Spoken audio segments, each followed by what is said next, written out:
全国中等学校运动会今年伫咧新德馆举办，昨是主竞赛的头一天，却传出讲网球球的比赛场地可能是人工草坡铺无平，雪的量也无够，造成几类选手脚去转着。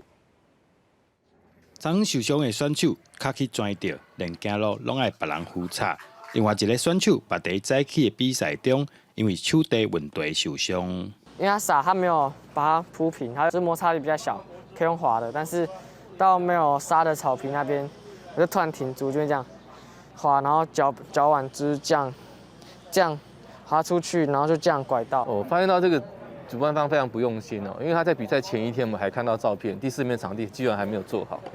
昨昏受伤的选手原本要利用这摆比赛成绩保送高中，却因为受伤严重，只好退出比赛。应该是在比赛的前一天，就是才铺设好。对，那也不确定是不是有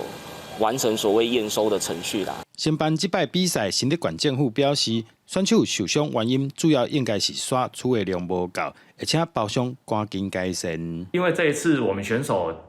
扭伤的部分最主要的问题还是在铺沙不足的部分那我们这边也要求